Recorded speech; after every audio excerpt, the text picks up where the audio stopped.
Hello, welcome to Therapy, Tech, and Takeout, where humor meets healing with bite-sized chunks of wisdom and techie tips. I'm Toni Teixeira. I'm a therapist, entrepreneur, ethics nerd, and recovering overthinker. And I'm Jackie Toll. I spent my career at the intersection of finance and tech. I'm an unapologetic spreadsheet addict and a low-rent stand-up comedian on the side. How you doing today, Toni? What you vibing on? I'm good. What am I vibing? Oh my goodness, I got to see Megan 2 this weekend. Was it Have you seen scary? it? No. It's hilarious. It's Really? hilarious. More than scary. Yeah, it's like campy and fun. And is it scary? It's not the way the first one was scary. It was just a lot of fun. It was hilarious, actually. I feel like it was more fun. It was funny more than scary. So it was a good old time. We Oh, had that's fun watching fantastic. that. Yeah. How about you? What are you vibing this week? What am I vibing this week? Oh, you know what? I watched a documentary over the weekend about Lilith Fair, and I went with my friend, back in the 90s, and I didn't really have like a huge understanding of like the importance or the back. I thought it was like fun and great, and I loved it, but like it was interesting to see the more of the backstory and really like what it stood for, and it was just really cool. So I thought that was a fun, awesome documentary. And I also got to go see Steve Martin and Martin Short live. So that was pretty fun. Wow. You should have Yeah, led with that one. right? I I know. love Lilith Fair. I love Murders in the Building. Only I Murders in know. the Building. Like, oh my gosh, that's like my favorite. My daughter, we had to ask her. We binged a lot of it. My husband and I binged it, and then we watched it with her because we introduced her to it. And then the new season dropped, and we're like, Sophie, do you want us to wait for you, or can we watch? She's like, no, you definitely have to wait for us. So now we have to wait That's to watch it brutal. till she's home. I know it is. She'll be home Thanksgiving, so hopefully we'll be able to watch it then. But I love, love, love Steve Martin, Martin Short, and Selena. I know. They're so cute, all of them together. It's so So sweet. cute together. It was Yeah. fun going back and then rewatching it though too, because I Yeah. had just like a different feel. Like I didn't love them yet, but then after watching it, you love them and you go back and you love Right. them even more. So I love the characters. It's just great. Yeah. Yeah. So what are we chatting about today? So I love our article for this week. It's funny because when I sent it to you, I didn't realize it was a podcast. So I read like the transcript. So I Me was too. thinking in my mind. So I love the media that we have for this week. It's a Scientific American article featuring Adam Aleksic. He's the etymology nerd, and he talks about how internet culture is transforming language and how digital spaces are actually sort of like feeding a loop that is speeding up how slang spreads, and how words actually shift in meaning over time, and how also language is a way of expressing our identity and aligning, finding connection, and not just like sort of like grammatical rules. And so we're going to dive into all of that stuff, how technology is reshaping communication, if it's bringing us closer together, how we connect. But before we do, I'm so interested to know, Toni, do you have an interesting, a favorite or least favorite piece of internet slang? Good question. I was in Target the other day and there was the clearance rack and I was laughing my butt off because they had the Skibbity toilet toy, and I did a double take, that it was there. I don't know if I love it. Right. It's a term I think I love to hate, because the first time I heard it, I was like, and they actually talk about it in this article. I'm like, what the hell is that? What is that? And what's interesting to me about that is talking to that, because I always to talk to my kids about like culture and what's happening in the world, and always take their view, find out like what their view is of things. And we have this like the clash of the generations, and that moment is always fun. And so when I think of that, I laugh to myself because I thought of that moment. I'm like, what does that mean? I love asking my kids like, what does that mean? And watch their faces like, oh, there's that old lady again. Do you have a favorite, or one that you love to hate? My favorite thing is like finding them out and then like using them around my kids because it annoys them. Like Or like asking them what are the fun ones to use and seeing the horror, like that they're like, oh, I don't want to tell you what people are Yeah. using. Yeah. But The horror in their faces when you use it, even appropriately, and they're like, yeah, "Oh, I can't believe my mom's using that." yeah. Yeah. I, Yeah. I I got that. totally get that. I got that a few times, especially with my oldest daughter. Like the boo-boos they bring up in the article, how it's like that time was here and then left faster than we can Mhm. Yeah. realize. But I definitely think that it's interesting to think of how not only are we, shaped by it, but we're forming it as well. As we've talked about Mhm. in our algorithms, like we're getting these curated slices and what I see you may not see. I think it's hard if I thought like if I had young kids now when they talked about some of the words, like bop and stuff, like you wouldn't necessarily think that that's even something you need to worry about. Like what does that mean, right? Like it feels like it already has a meaning to it. Uh Well, it's like it feels a little counterculture-ish in that it's a word that has meaning that people can use that have an alternate meaning that other people don't know about. yeah. So it makes it kind of cool, and it's also not new. I mean, this is not new that a group of young people would have their own language that creates community. What's new about it is the connection to the algorithms, and Adam has the book Algo-speak, How Social Media is Transforming the Future of Language. We've had language change and develop over time, and I think like every year the dictionary like brings in some of that language. I was just listening to a podcast not that long ago about that, like the list of the new words that were part of. I wonder if skibbity toilet was actually one of them. Gonna have to look that up. I forget, like, yeah, I think it was. Like skibbity toilet is like kind of in the dictionary now. And they've embraced that and taken that in, and it means a nonsense word, right? So now that it's mainstream, like, do people care? No, they probably don't. There's probably as much to be said as this is different and new, and we have kind of like a secret little language around it. Again, which isn't new, but the new part is that using and writing about and creating memes about it create an algorithm that brings people into a different space where they can meet each other and talk about it. Like Adam talks about the subreddits and Right. the places and the memes that are kind of created around this. By the time it ends up in the mainstream, then it's like kind of old news and nobody really cares. Absolutely.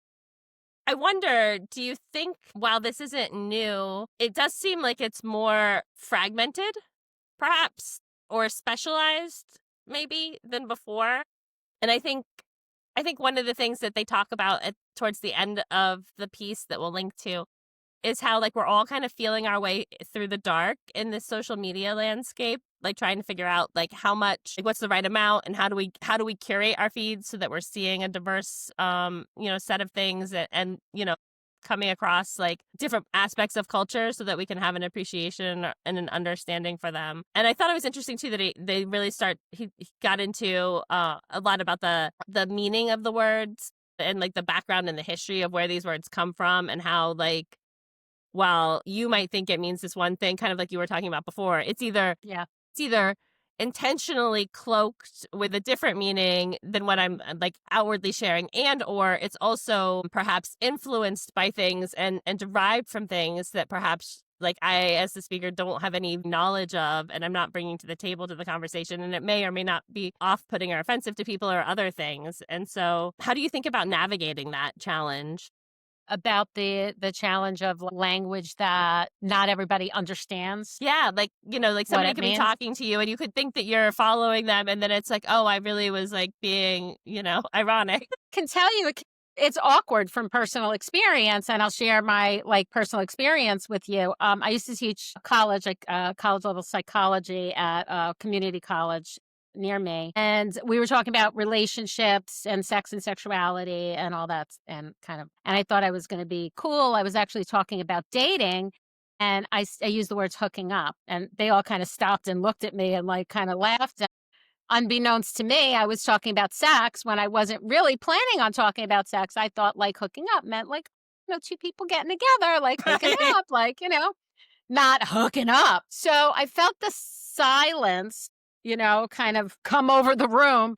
And I looked around, I'm like, it doesn't mean what I think it means. Do I have that right? They're like, yeah. And they started laughing. I'm like, does it mean sex? And they're like, yes, it means sex. And we all had a really good laugh about it. So I think what it comes down to is if we don't take ourselves too seriously around language, then I think we could be okay with that. I think that if we get locked and loaded into this is what the dictionary says and these words are okay and these are like approved words as if language is a static thing, then I think we're going to have a lot of miscommunication and culture clash and clash of the generations versus thinking of language as being flexible, enduring and ephemeral in some ways and changeable, and in some ways makes us vulnerable. And if we're okay with that, then getting corrected or understanding that there's a different way to look at things. If we come from the place of like language is about community, and you can actually create communities depending on how what words you use I love and that he be said that inclusive. community and communication come from the same root, right? They do. Yeah. And that it can be inclusive. I mean, the problem though could be that language can be used against people and then it's othering and that's not good. That's just creating more, disconnection. So I think we have to almost have a sense of humor about language and that it's okay to play with language and not have to worry about, getting it getting or that there like exists, like a there are handbooks about like, hey, grammar and this is the way it's supposed to be. But hasn't that changed over time? Haven't these things kind of changed? For sure. That's kind of my take on like navigating that space. If we think about it as community, we have a little bit of a sense of humor. We look at, the fact that dictionaries, Webster Dictionary can make decisions about what words do we want to include. Remember back in the day, I'd look up words on like the Urban Dictionary. That was the thing, right? Oh, yeah. UrbanDictionary.com or something like that. I don't know if it probably still exists because I'd hear words. I'd be like curious. Ooh, what's that about? This is the first time I'm hearing it. Let me look that up and see what that means. Yeah, I think if we're playful about it, we don't have to worry so much about navigating it. I think that that's such an awesome approach. And I'm interested to know how you think about words that you don't want to say. Example. What words don't you want to say, Jackie? Well, words that like you make a personal conscious decision that like this isn't a word that I feel like is appropriate for me to use in conversation, right? Like I think there's a lot of argument about like being able to say a word or not being able to say a word or this or that. But at the end of the Like day, who owns the word? Like who owns the right? word? Yeah. Yeah. But I think Yeah. at the end of the day, it is like an individual decision that we all make about what words we Yeah. say. There's nobody Yeah. physically stopping us from saying any words, right? Yeah. But like, But I mean, you break up a really great topic about like who co-opts that word and who, and who embraces that word. I think of like I worked in the field of sexual assault for many years. So the word slut has the connotation of being negative, and then there are groups of women that have taken that back. And we used to do slut walks. They would call it slut walk and get women together and like say we're taking back that word and we're going to find a positive spin on it and own it, and this is what it means to us. So that's kind of what you're meaning yeah, about like yeah, words that people won't say. Yeah. I think it's interesting how people approach the sort of like the ethics of the words they choose to use or not, or what hills they want to die on around language. I always go back to like Dolly Parton, who's like the lovely Dolly, who's like, I when she finds something that she says that has offended somebody or named something, she's like, I just change it. Like, why would I want to like have something out there that's like offensive to people that hurt, is like a hurtful, like sort of thing. Yeah. So that's Yeah. how I think about it. We can apologize. Yeah. We have the ability. We're human and we make mistakes. I apologize a lot. Me too. Probably not as often as my husband would. Probably wants me to apologize a little bit more. Hi, honey. I'm sure you're watching. Especially with my clients, because I'm like really careful around my language, and I appreciate when somebody calls me out on that, or when I didn't know that what I said, the intention was that. I don't have to, and I don't explain, "Oh, I didn't know." I just say I'm sorry Yeah. because what that meant for you, that's really the reparative work is more important. Yeah. I think that makes so much So, in sense. some ways, that brings up the thought in my mind of like, well, then in the navigation of language, all the list of things that I gave you before, we can also be brave and be willing to be wrong at the same time when it comes to using language and just when we get it wrong, say, yeah, I got it wrong. Yeah. Yeah, I like that, and I'm sorry. Yeah. I think What that's did you what did you think about the conversation about brain rot in this article? Because I thought that was I thought it was interesting. I think it reminded me kind of a conversation we had back a while ago around AI slop kind of, but like it's like the production of content, making it more meaningless, making all content more meaningless on some level. Mhm. I think like a lot of things in the article there's a lot of like like a lot of multifaceted positions, or like things Yeah. that are in conflict and finding a balance between, Mhm. right? And I Yeah. I think I think that brain rot's kind of part of that too. It's like on Yeah. some level we Well, need some of it, right? Like we need, be it doom scrolling or like sitting in front of the TV and watching something that like just takes your mind away, or meditating, probably the healthier choice. But like we need some of these things to just like clear out our brains from time to time, right? We well, can't always be on. yeah, well, but I really thought they brought up a good point that got me thinking, when they were talking about art, high art versus low art, which Yeah. is judgmental, right? There's a judgment there. So what? High art is people who were, trained as artists, and what's low art, just like kind of anybody who does it. There's feels like there's a judgment there, which feels icky because art shouldn't be judged. Art Right. is art is art. It is, how you appreciate it, and almost anything can be appreciated. I have like stuff on my desk that my kids made me. I have this thing that like I adore this. This was actually part of a set that was like a tic-tac-toe set that Oh, everything else broke except this. And it has a lot of meaning for me. It was made by a child, by one of my children. So like somebody who's creating a meme is, and that's stuff that goes viral. Like, if you think about it, it's like kind of art. It's kind of like, opening up the doors of a museum and saying, like, come in and look at this art, and it gets passed around and around. I, I, yeah, I kind of like flipped a lot of my thinking as I was reading this article when they brought up, pop culture and, pop art like Andy Warhol and some of the things that people dismissed as being art. Beauty is everywhere. Beauty is around us, even in the things that people might not objectively think are beautiful. So, yeah, I think that the stuff that, like the memes and stuff, like, scrolling may give you brain rot if you're not interacting with it, but maybe some of the stuff that we're viewing, there are other ways to look at it and other ways to appreciate it, which might be the antidote to brain rot. If we looked at that stuff in an artful and thoughtful way, then we're interacting rather than just doom scrolling with the stuff. yeah. Yeah, I think just that's kind of my thoughts. I like that. And I think that the part of it being that interactive piece, right? Like bringing the humanity to the process. And I think that's what sets, us apart from the technology, right? That doesn't have all of the ability to read all of the other cues that go Mm, into communication, right? Like it's just mhm. picking up the text and converting that to numbers, you know what I mean? And then regenerating back what it thinks you want. Yeah, yeah. And like, and so I think that that's gives us the ability to like continue to kind of have that like connection and interaction And with each other and with the tech, right? Like it's kind of all together at this point. yeah. Yeah, for sure.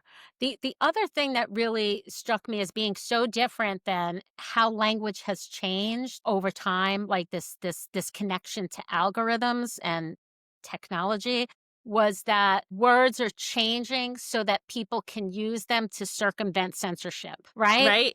Like that is totally cool. I think that people have done that before, but the fact that we can do that in the space of social media and, like, get more messages out there to millions of more people rather than, like, maybe writing a flyer that you hand out to people on campus and you only have that small community. Now communities get bigger. Now it affects more people, and I'm all for freedom of speech.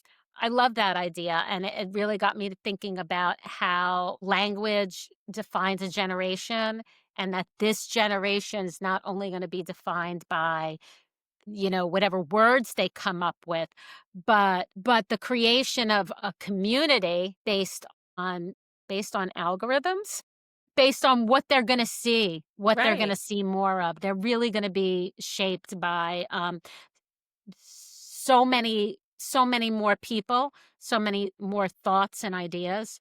So, yeah, it's a Hopefully. lot of input. Hopefully in positive ways, but, you know, if we censor language, banning books, censoring language, we're dismissing voices. It's like the same thing of, like, art, saying that this is good art, this is bad art. These are good words, these are bad words, or these ideas are good, or these ideas we need all.